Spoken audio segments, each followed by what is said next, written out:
ቤኪዬ እንግዲህ ቅድም ለመግለጽ እንደሞከርኩት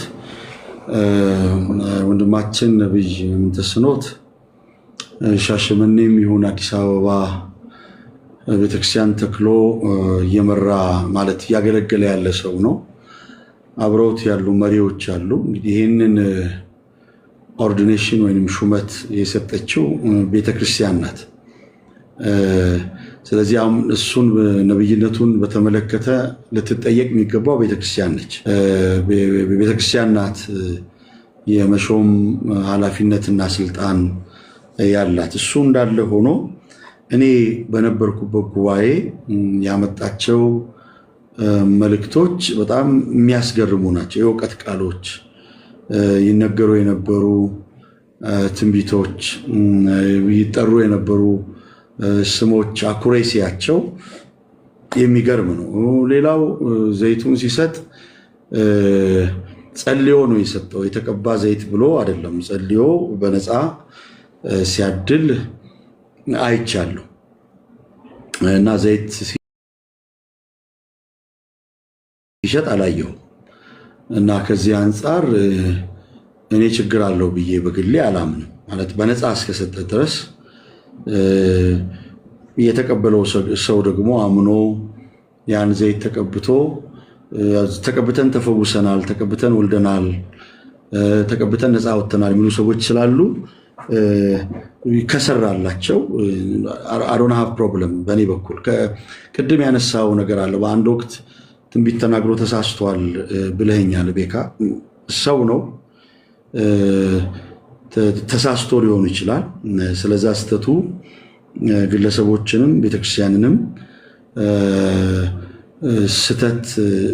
ስተት ሆኖ ካገኘው ይቅርታ መጠየቅ እንዳለበት አምናለሁ። ከዛ ውጪ ግን ነብይ ምንተስኖት ብቻ አይደለም ኢትዮጵያ ውስጥ እያገለገለ የተሳሳተው። ማለት ዛሬ የነቢያቱን አገልግሎት የሚቃወሙ ብዙ ሰዎች ትንቢት ተናግረው ተሳስተዋል። ስተት በምንም መስፈሪያ ልክ አይደለም። አሁን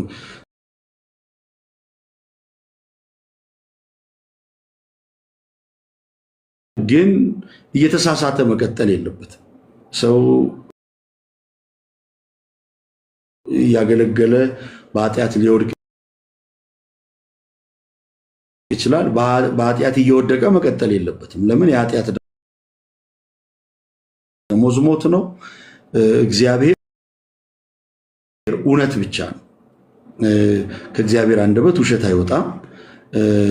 ተናግሬ የተናገርኩት ነገር ካልተፈጸመ እኔ ነኝ የዋሸሁት። አድቢት ኮንግሪጌሽኑን ይቅርታ መጠየቅ አለብኝ። የበደልኳቸውን ሰዎች ይቅርታ መጠየቅ አለብኝ። ግን አንድ ጊዜ ሰው ተሳሳተ ማለት ሁልጊዜ ይሳሳታል ማለት አይደለም። ማለት የሰውነት ባህሪ ነው መሳሳት። ቤካ ሰው ይሳሳታል። እርግጠኛ ነኝ አንተም ትሳሳታለህ፣ እኔ ይሳሳታለሁ፣ ሰው ይሳሳታል። ለስተቱ ጀስቲፊኬሽን እየሰጠው አይደለም። ግን ይሄ ሰው አንድ የተሳሳተ ማለት ሁልጊዜ ይሳሳታል ማለት አይደለም። ስለ ስተት ካነሳን በስተት ሊጠየቁ የሚችሉ ሳውዝ አፍሪካ አሉ፣ ኢትዮጵያ አሉ፣ ኤሮፓ አሉ፣ አሜሪካ አሉ። የተሳሳቱ ሰዎች አሉ። ከስተታቸው ተመልሰው ደግሞ ጤናማ አገልግሎት እያገለገሉ ያለው አሉ። እሺ ፓስተርዬ፣ አንድ ነቢይ ስንት ቢሳሳት ነው ለአንተ ሐሰተኛ ነቢይ የሚሆነው? ሁለት ደግሞ መቼስ አንድ ሰው ሐሰተኛ ነቢይ ነው ወይም ሐሰተኛ አስተማሪ ነው ብለን የምንለው ከትምህርቱና ከልምምዱ ተነስተን ነው አይደል? በእግዚአብሔር ቃል ሚዛን መዝነን ልምምዱና ያለን ከዛ ደግሞ እንዲሁ ደግሞ አስተምሮ አይተን ከዚያ ወደ ትክክለኛው ፍረጃ እንመጣለን። እና ስንቴ ቢሳሳት ነው ሐሰተኛ ሊሆን የሚችለው? እንግዲህ ጻድቅ 7 ጊዜ ይወድቃል 7 ጊዜ ይነሳል ይላልና ሰው እንደመሆኑ መጠን በተለያየ ጊዜ ሊሳሳት ይችላል። እኔ በቁጥር ይህን ያህል ጊዜ ሰው ቢሳሳት ሐሰተኛ ነብይ ነው፣ ባይሳሳት ሐሰተኛ ነብይ ነው አይደለም የሚለውን ኮንሰፕት ላነሳ አይደለም። ግን እኔ ማምነው ዘማሪም ይሁን ሰባኪ፣ ፓስተርም ይሁን ነብይ፣ ሐዋርያ አንድ የተሳሳተ ማለት ሁልጊዜ ይሳሳታል ማለት አይደለም። ግን በስተቱ የሚገፋበት ከሆነ ያ ሰው እንደው እኛ እንኳን አዝነን ባናስቆመው እግዚአብሔር ያስቆመዋል። ማለት እኔ በዚች አጭር እድሜ የአገልግሎት ዘመኔ እግዚአብሔር አምላክ ኢንጀስቲስን ሲቀጣ፣ ሐሰትን ሲቀጣ፣ ሐሰተኛ አሰራርን ከቤተክርስቲያን ሲነቅል አይቻለሁ እና ሐሰት እንደው ሰዎች እንኳን በተለያየ ጥቅማ ጥቅም ተዋደው ወይንም ተስማምተው በቤተክርስቲያን ውስጥ ቢያስቀጥሉትም የቤተክርስቲያን ራስ የሆነው ኢየሱስ ክርስቶስ አያስቀጥለው። እኔ እያልኩ ያለሁት ምንድነው ሰው አንዴ ቢሳሳት ሌላ ጊዜ ጽድቅ አይሰራም ወይንም እውነት አይናገርም የሚለውን አስተሳሰብ አንረዳ የሚለው አንያዝ የሚለው። እሺ ፓስተርዬ አመሰግናለሁ። ጸጋ ይብዛልህ። አይ ቲንክ ኦልሞስት 2 ጥያቄ ብቻ ያለኝ። አንደኛው ምንድነው እዚህ አገር የመጡ ሐሰተኛ ነቢያቶች ይታወቃሉ። እኔ ሐሰተኛ ብዬ ነው የምጠራቸው በአቋም ደረጃ። ከነሱ መካከል አንዱ እዩ ጩፋ ይባላል። በእሱ በካውንስሉ መታገድ ምን ተሰማ? ያንተስ አቋም ምንድን ነው? እኔ እንግዲህ ነብይ እዩ ጩፋን በተመለከተ እንደ ሰው ሊያጠፋ እንደሚችል አምናለሁ። ነብይ እዩ ጩፋን በተመለከተ ደግሞ እግዚአብሔር አልተጠቀመበትም ብዬ አላምንም። ለምሳሌ ቅርብ ጊዜ ሚዛን አማን ሄደዋል። ብዙ ሰዎች ወደ እግዚአብሔር መንግስት መጥተዋል። ብዙ ሰዎች ነፃ ወጥተዋል። እንደውም በፕሮቴስታንቱ ታሪክ ወንጌል ለመስማት ወንጌል ለመዘመር በዛን ያህል ቁጥር ኢትዮጵያ ላይ ሰው ወጥቷል ወይ ብዬ ሳስብ የወጣ አይመስለኝም። ብዙ ሰው ወጥቶ ኢየሱስ ሲሰበክ ሰምተዋል፣ ነፍሳት ድነዋል፣ ሰዎች ነፃ ወጥተዋል፣ ኢየሱስ በመዝሙር ተመልኳል። ይሄ ለእኔ ትልቅ ድል ነው። የተለያየ ቦታ በሚያደርጋቸው ክሩሴዶች ላይ እግዚአብሔር እንደተጠቀመበት ነፍሳትን ወደ እግዚአብሔር መንግስት እንዳመጣ አምናለሁ። ከዛ ውጪ ዋኖቹን ማክበር እንዳለበት አምናለሁ። ካውንሳውን ቄስ ደረጀ አባት ናቸው። እሳቸው ከተናገሩት ነገር ስነሳ የነብይ እዩ ጩፋ ስም ባልተነሳበት መልኩ በእንዲህ አይነት መልኩ መልስ መስጠቱ አሳዝኖናል ብለዋል። ምንም ይሁን ምን ዋኖቻችንን ማክበር አለብን። ቄስ ደረጀን ወይንም ዶክተር ጣሰውን በዛ መሪነት ወንበር ላይ ያስቀመጣቸው እኔ በግሌ እግዚአብሔር ነው ብዬ አምናለሁ። እነሱን ማክበር አለብን። ችግሮች እንኳን ካሉ አደባባይ ላይ ወጥተን በፌስቡክ ስጣ በገባ ውስጥ ከምንገባ በጓዳ የኢየሱስ ስም እንዳይሰደብ ይቅርታ ሊጠይቅ የሚገባው ክፍል ይቅርታ ጠይቆ ሊያስተምር የሚገባው ክፍል ደግሞ ሊያስተምር ይገባል። አሁን ውጭ ላይ የምናደርጋቸው ስጣ ገባዎች ወደ ኢየሱስ መንግስት ወደ እግዚአብሔር መንግስት ሊመጡ የሚችሉትን ብዙ ሰዎች እንዳይመጡ የሚከላከል እንቅፋት ነው እና እኔ ዋኖቻችንን ፓስተሮቻችንን ማክበር እንዳለብን አምናለሁ። መሪዎቻችንን ማክበር እንዳለብን አምናለሁ። የካውንስሉ መሪዎች የኔ መሪዎች ናቸው፣ ማከብራቸው መሪዎች ናቸው በህይወት ተሞክሯቸው። ስለዚህ ነብይ እዩ ጩፋ ከካውንስሉ መሪዎች ጋራ በሰከነ መንፈስ ያው አባቶች ስለሆኑ ወደ እነሱ ጋራ ሄዶ ጉዳዩን በጥንቃቄ እንዲያየው ያው ምን በግልም አገኘዋለሁ ብያለሁ። እዚህ አዲስ አበባ ስላለው ነገሮችን በሰላም እንዲፈታ ያው መጠየቅ ፈልጋለሁ። በሰላም ቢያልቅ ጥሩ ነው። ከዛ ውጪ ከአሁን ከምለው ነገር ውጪ ግን ነብይ እዩ ጩፋ እግዚአብሔር አልተጠቀመበትም፣ በውስጡ እየተንቀሳቀሰ ያለው እግዚአብሔር መንፈስ አይደለም የሚል ምልከታ የለኝም። የኔ አቋም እግዚአብሔር የሚጠቀሙበት ሰው ነው ብዬ ነው የማምነው። ስለዚህ የአንተ አቋም ምንድን ነው? ለምሳሌ ካውንስሉ ያገደው እገዳ ትክክል ነው ብለህ ከካውንስሉ እገዳ ጋር ከነሱ ዲሲፕሊን ካደረጉት ከወሰዱት እርምጃ ጋር ትስማማለህ ወይንስ በተቃራኒ ነው? ታሰሪ ማለት ልክ ናቸው ማገዳቸው ትክክል ነው ብለህ ነው የምትስማማው ወይንስ አይ ልክ አልነበሩ ብለህ ነው የምታስበው?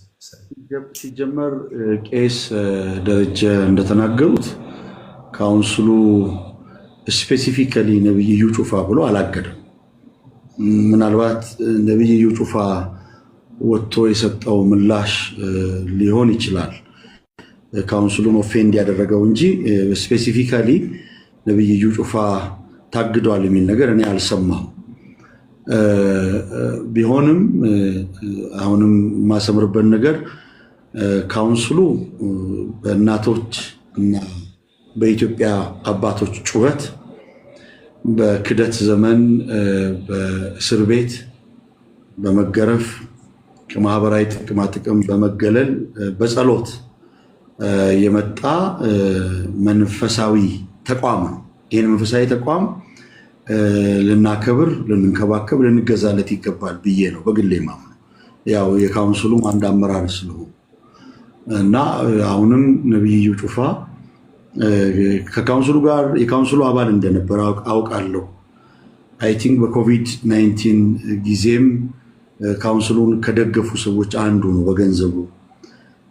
በኮቪድ-19 ጊዜ አገርን ደግፈዋል እዩ ጩፋ 1 ሚሊዮን ብር በመስጠት የቅርብ ጊዜ ትዝታችን ነው።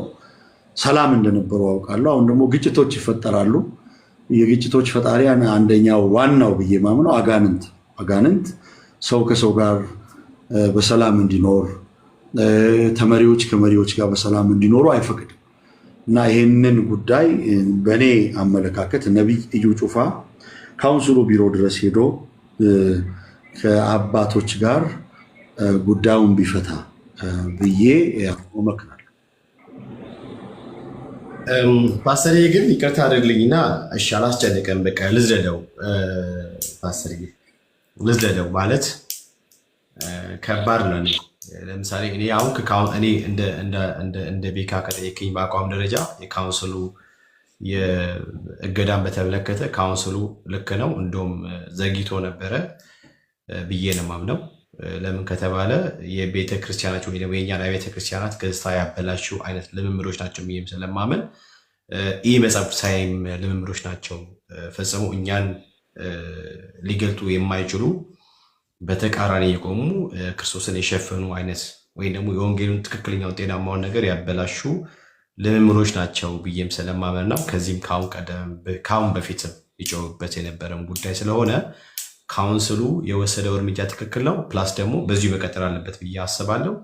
እንዳለውም ዘይት እና እራፊ ጨርቅ ቸርቻሪ የሆኑ እነኚህ ግሩፖች የራሳቸውን ሃይማኖት መመስረት ይችላሉ። ከኛ ሃይማኖት ውጪ ነው ተብሎ ካውንስሉ ባሰመረው ቀይ መስመር መሰረት እኔ ካውንስሉን ሀሳብ ተቀብዬ ነው የሚሄደው። አሁንም በያዙት በዚህ አቋም እንዲጸኑና ከኛ ሃይማኖት ውጪ እንዲያደርጓቸውም ጸሎት የሚጨመር ነው። ለምን ከተባለ አባቶቻችን ስለ ወንጌሉ የተጋደሉት መጋደል ለአንተ አልነግርህም።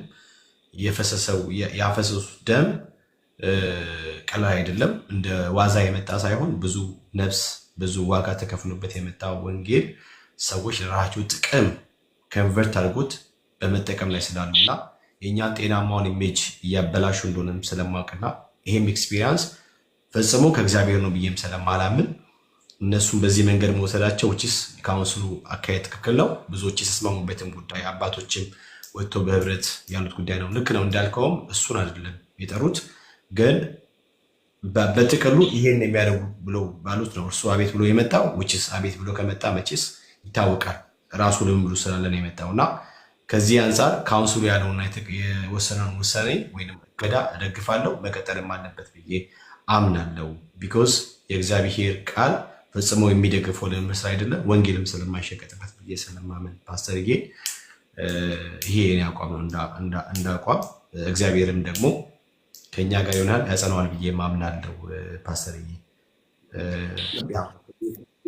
የመጨረሻ ፓስተርዬ ወይ ምትለው ካለ የመጨረሻውን ሀሳብ እንትን ልበል። እኔ ነብይ እዩ ጩፋ የኔ ስጋ ዘመድ አይደለም። አንዳንድ ኮሜንቶችን ስለማይ ነው። በጣም እርግጠኛ ሆኜ የምናገረው ዘረኛ አይደለሁም። በኢትዮጵያዊነት ነው ማምነው። ስህተት ያለው ደቡብ ብቻ አይደለም። ስህተት ሰሜንም አለ፣ ምስራቅም አለ፣ ምዕራብም አለ። ስህተት ኢሮፕ አለ፣ ምዕራቡ ዓለም አለ እና ስህተት የሌለበት ሀገር የለም። እኔ የተለየ ዝምድና የተለየ ቀረቤታ የለኝም እና ዋኖቻችንን ማክበር አለብን። አሁን ቅድም የጠቀስካቸው ልምምዶች ዘይት መሸጥ፣ ጨርቅ መሸጥ፣ ጨው መሸጥ፣ እነዚህን ልምምዶች አድርጊያቸው አላቅም፣ አላምንባቸው በግሌ። እነዚህን ልምምዶች መቆም እንዳለባቸው ከሚመለከታቸው አገልጋዮች ጋር አውርተናል በግልጽ። ይሄ ልክ አይደለም፣ ይሄንን ጠንካራ ጎንህን አጎልብተው፣ ይሄኛው ደግሞ ተገቢ አይደለም፣ ይሄ አገር በቀልም ልምምድ አይደለም፣ ከናይጄሪያ፣ ከማላዊ፣ ከደቡብ አፍሪካ የመጣ ነው፣ ይቅር ተባብለን ተመካክረን እናውቃለን። ከዛ ውጭ ግን እነዚህ አገልጋዮች በኢትዮጵያ የወንጌል አገልግሎት ላይ ነፍሳትን በማዳን የትውልዱን እርግማን በመስበር አሉታዊ ተጽዕኖ አላመጡም ብዬ አላምንም። ያላቸውንም አካፍለዋል፣ ለካውንስሉም አካፍለዋል፣ ለሀገርም አካፍለዋል። እና አሁን ግን ልጅ እንደመሆናቸው ወጣት እንደመሆናቸው መጠን ከካውንስሉ ጋር ስጣ ገባ ውስጥ ከመግባት ይልቅ ካውንስሉ ጋር ሄደው በተረጋጋ መንፈስ ይቅርታ ጠይቀው መታረም የሚገባውን ነገር አርመው አገልግሎታቸውን መቀጠል አለባቸው ብዬ ነው ማምነው እንጂ ሶሻል ሚዲያ ላይ ወጥተው ክፉ ደግ መለዋወጥ አለባቸው ብዬ አላምንም። ለካውንስሉ አመራሮች እኔ ክብር አለኝ፣ በጣም ነው መወዳቸው። ቄስ ደረጀን፣ ዶክተር ጣሰውን፣ ፓስተር ጌትነት፣ ሌሎቹ በአገልግሎቱ ነቢይ እዩ ጩፋንም ወደዋለሁ እና ይሄ ነው ያለኝ አመለካከት። ያው በሰዎች መሃል ጠብ የሚሰራው ዲያብሎስ ስለሆነ እና በመካከል ገብተው እርቅ የሚያሰፍኑ ሰዎች መኖር አለባቸው ብዬ አምናለሁ። እሺ ፓስተር አመሰግናለሁ። ሳውዝ አፍሪካ ብዙ ሶሎ ዘማሪ ሊሆን ይችላል ኦር ራሳቸውን አገልጋይ ብሎ የሚጠሩ ከአሁን ቀደም የሆነ ቦታ የነበሩ ግን አሁን በቦርደር ይሁን በምን እንደገቡም ብዙም አይታወቅም እና ዘማሪ የነበሩ ግን መጥተው እዚህ ቤት ተከራይተው ስራ የጀመሩ አሉ። ስራ የጀመሩ ማለት ምንድነው? በቃ በዚሁ አገልግሎት በየሾፑ እየሄዱ የተሽከረከሩ እጸልይላለሁ በሚል አይነት ፈሊጥ በጣም ብዙ ወንድሞች እህቶችን በማጭበርበር ውስጥ ያሉ አሉ። መጥተው ግን ያልተመለሱ እዚሁ የከተሙ አገልጋዮችን እንደ አብያተ ክርስቲያናት ጸሐፊ እንደመሆነ መጠን ምን ልትሰራ ሀሳባል ወይ ደግሞ ምን ልትሰሩ አቅዳችኋል? ጌታ ይባርክ ቤኪዬ። አገልግሎት ጥሪ ነው፣ ፕሮፌሽን አይደለም። ሰው ለማገልገል መነሳሳት ያለበት ሰው አይቶ አይደለም፣ ከእግዚአብሔር ዘንድ ጥሪ ተቀብሎ ነው እና አሁን ግን ቅድም እንዳልከው ብዙ ሰዎች ወደ ደቡብ አፍሪካ በአንድም ይሁን በሌላ መልኩ ይመጣሉ። ከመጡ በኋላ ቸርችን በግድ ካላገለገልኩ ይላሉ። አንዳንዶቹም እዚህ ቤተክርስቲያን ውስጥ ብዙ የኛ ቤተሰቦች አሉ፣ የኛ ዘሮች አሉ ብለው ቤተክርስቲያንን በማስገደድ ካላገለገልኩ የሚሉ፣ ያ ደግሞ አልሆን ሲል ደግሞ ቤተክርስቲያንን የሚከፍሉ አሉ። መቼም ቸርች ፕላንቲንግ እና ቸርች ስፕሊቲንግ ይለያያል እና ሐዋርያው ጳውሎስ ሐዋርያቱ ቸርች ነው የተከሉት እንጂ በብሔር በተለያየ ስም ቸርችን አልከፈሉም። ሳውዝ አፍሪካ ላይ ያለው ትሬንድ ቸርች የመክፈል ትሬንድ ነው። ቸርች የመሰንጠቅ ትሬንድ ነው፣ የመትከል አይደለም። ስለዚህ እኔ የማበረታታው እኔ የመቀበለው ቸርች መትከልን እንጂ የኛ ቤተሰቦች ብዙ ናቸው ብሎ ቸርች የመሰንጠቅን ትሬንድ ብናቆም ጥሩ ነው፣ እግዚአብሔርን የሚያከብር ስለ አይደለም። እውነት ነው ቤካውን እንዳልከው ብዙ አገልጋዮች እየመጡ ነው። አንዳንዶቹ ከትዳራቸው ተለይተው 2 ዓመት ከዓመት በላይ ሆኗቸዋል እና አገር ቤት ያለው ትዳራቸው ቢጎዳ ልጆቻቸው ቢበተኑ እግዚአብሔር ተጠያቂ አይደለም። አንድ አገልጋይ በመጀመሪያ ማገልገል ያለበት ቤተሰቡን፣ ቀጥሎ ነው ቤተክርስቲያንን ማገልገል ያለበት። ቤተሰብ ነው የቤተክርስቲያን መሰረት፣ ቤተሰብ ነው የማህበረሰብና የሀገር መሰረት። ስለዚህ ገንዘብ መላክ ብቻ ቤተሰብን አያቆምም። ገንዘብ መላክ ብቻ በአገር ቤት ያሉ ሴት እና ወንድ ልጆቻችን የአባትና የእናት ፍቅርን አይተው እንዲያድጉ አያረግም። ስለዚህ ምንድነው መጠንቀቅ ያለብን ብዬ ማስበው አንደኛ ሳውዝ አፍሪካ ስንመጣ መምጣት ያለብን መልእክት ለማድረስ ነው፣ መልእክተኛ ሆነን እንጂ ከሳውዝ አፍሪካ የምናገኘውን ጥቅም ማዕከል አድርገን አይደለም መምጣት ያለብን። ከዛ መልእክተኛ ሆነን ከመጣን ዘንዳ መልእክታችንን አድርሰን ደግሞ እግዚአብሔር ራእይ ከሰጠን ሳውዝ አፍሪካ መቅረት፣ ራእይ ካልሰጠን ደግሞ መልእክታችንን አድርሰን ወደ መጣንበት መመለስ ነው ያለብን። ግን አሁን ያለው ሁኔታ ለመጡትም አገልጋዮች ነባር ሆነው ለሚያገለግሉትም አገልጋዮችና ለቅዱሳን ትንሽ አስቸጋሪ ነው። እሺ ፓስተርዬ አመሰግናለሁ። በዚህ አጋጣሚ በጣም ብዙ ማነሳቸው ጥያቄዎች አሉ። ስፔሻሊ በካውንስሉ ማለት ሳውዝ አፍሪካ ባለው ካውንስል ማለት ነው ብዙ ጥያቄዎች አሉኝ። እነሱ ሞር ማንሳት እንዲመቸኝ በዚህ አጋጣሚ የካውንስሉን ፕሬዚዳንት ፓስተር ብርሃኑ ጥሪ ላቀርብሎት እወዳለሁ። ከቻሉ ጥሪዎትን ተቀብለው ለምጠይቁ ጥያቄ ምላሽ ለመስጠት እንዲመጡ በጌታ ስም ጠይቃቸዋለሁ። ፓስተር ብርሃኑ አይ ቲንክ መልእክቱ ይደርሰውታል። በጣም ልናጠራቸው የሚገባቸው ነገሮች አሉ፣ ወደፊት ከምንሰራቸው ነገሮች አንጻር ማለት ነው። እንደሱ ይሁን። አይ ቲንክ ፓስተርዬ ታገናኘን ያለ ስልኩም ስላለኝ ደውለታለሁ ብዬ ማሰባለሁ። አንተ ኢንፎርም ታደርግለታለህ።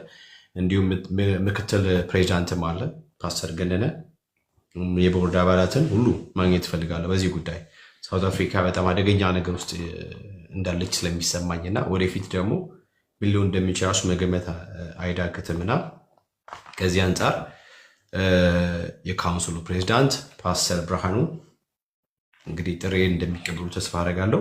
ፓስተር በመጨረሻ የምትለው ነገር ካለ እድሉን ልስጥ። እሺ፣ በመጨረሻ የምለው ነገር ምንድን ነው?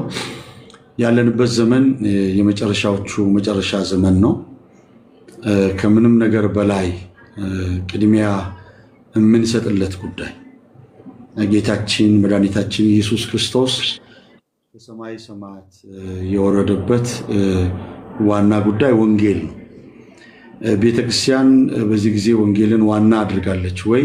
እሱን እንግዲህ ሁላችንም በነፍስ ወከፍ ልንመልሰው የሚገባ ጉዳይ ነው እና ግን ወንጌልን ዋና አድርገን በዋን ቱ ዋን ኢቫንጀሊዝም ሜተድ፣ በጀማ ስብከት፣ እንደዚህ ደግሞ በቲክታክ በሶሻል ሚዲያ አክሰስ የኢየሱስን ወንጌል የምናደርስበት ወሳኝ ጊዜ ላይ እነን ያለ ነው ማለት። ይህንን ብዙ ስጣ ገባዎች አሉ ማለት፣ ብዙ ኮንፍሊክቶች፣ ግጭቶች አሉ። ያ ማለት ሐሰተኛ መንፈስን ሐሰተኛ አስተምሮን አንቃወም ማለት ሳይሆን ዋናው የቤት ስራችን ላይ ትኩረት አድርገን የኢየሱስ ክርስቶስን አዳኝነት ላልሰሙ የክርስቶስ ብስራት ወንጌል ላልደረሳቸው የምናደርስበት ወሳኝ ጊዜ ቢኖር አሁን ነው። ይህን ባናደርግ እግዚአብሔር ሳይድኑ ለሚሞቱ ሰዎች ለደማቸው ተጠያቂ ያደርገናል። ስለዚህ ወንጌል ላይ ፎከስ እናደርግ፣ እንፋቀር፣ አንድ እንሁን። ከኃጢአትና ከአመፃ ርቀን ጽድቅን ለማድረግ በእግዚአብሔር ጸጋ የተቻለንን ጥረት እናድርግ። በመጨረሻ ማስተላልፈው መልእክት ቤክዬ ቴንኪው፣ ቅንነትህን አይቻለሁ። እንዲሁም ደግሞ ጓደኛህን ኤፍሬም ባለጊዜውን እንዲሁ አመሰግናለሁ። ያው ስትጋብዙኝ እናንተ ጋር ደፍሬ የገባሁት ያላችሁን አክብሮትና ጥንቃቄ ስለማቅ ነው። በጣም ነው ከልብ ማመሰግናችሁ። እግዚአብሔር ይባርካችሁ። የነበረውን ሚስ አንደርስታንዲንግ ወይንም ብዥታ ለማጥራት ይህን እድል ስለሰጣችሁኝ ከልብ ነው ማከብረው። ያ በተለያየ መልኩ ያ ሁላችንንም ሰው ባለመገንዘብ የሚሰድቡን ሰዎች አይጠፉም። የሚሰማቸውን አስተያየት የሚሰጡ ሰዎች አይጠፉም። ያው እነሱንም እኔ አልቆጣም ወይንም ደግሞ የርግማን ቃል አልናገርም። እነሱንም እግዚአብሔር አብዝቶ ይባርካቸው።